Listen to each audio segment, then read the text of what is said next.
Hello again. Imagine you're holding a handful of sand. What happens if you hold it gently? It stays. And what happens if you squeeze it tightly? It just slips through your fingers. Leadership works exactly the same way. The more we try to control people, the less ownership they take, the less initiative they show, the less confident they become. Ironically, leaders who want the best results often become the biggest obstacle to those results.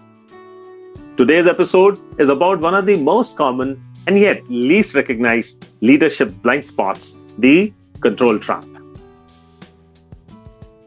Let's be honest. Control feels responsible. It feels efficient. It feels safe. When you're in charge, you want things done properly. You want mistakes avoided. You want quality maintained. So naturally, you check everything, approve everything, correct everything, and eventually decide everything. And slowly, without realizing it, your team stops thinking because you're not trained them to. Imagine a puppet show.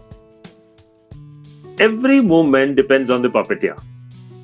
The puppet never makes a mistake, but it also never learns. Many leaders unknowingly build puppet teams.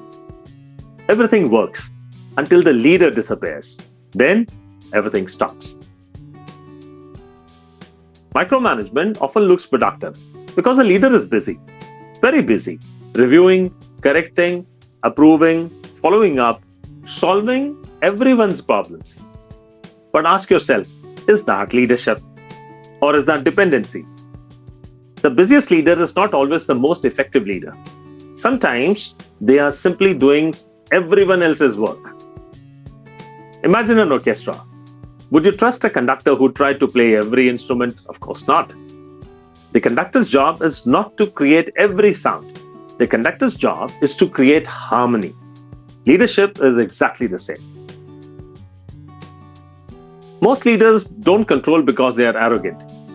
They control because they are afraid.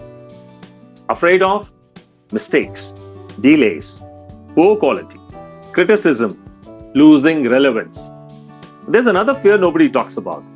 If my team becomes too capable, will they still need me? But that's not leadership, that's insecurity. Great leaders measure success differently, not by how indispensable they are, but by how unnecessary they become. Think about a child learning to ride a bicycle. Those training wheels are very useful. But imagine leaving them on forever. The child never falls, wow. But the child never truly learns balance either. Control is like training wheels. Necessary in the beginning, dangerous in the long run if not removed. The cost isn't immediate, it is gradual. People stop taking initiative. Innovation slows. Decision-making becomes centralized. Meetings increase. Approvals multiply. Eventually, everyone waits. Nothing moves without you. Congratulations, you become the bottleneck.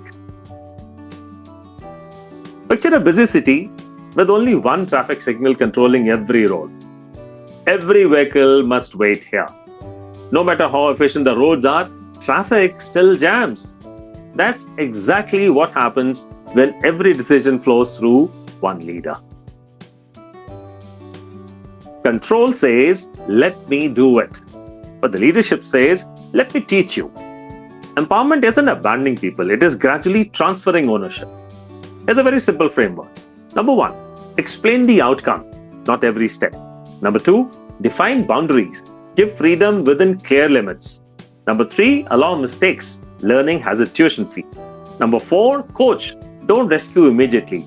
And number 5, celebrate initiative, not just perfect execution.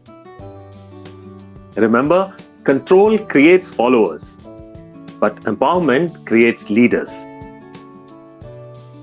Amongst the corporate leaders, there is too much control, which creates bureaucracy. Approvals increase, speed decreases, innovation dies quietly. And among the founder-led organizations, the founder becomes the system. Nothing moves without them. Growth eventually hits the ceiling, not because the market is small, but because leadership refuses to decentralize. Ask yourself, does every important decision still come back to you?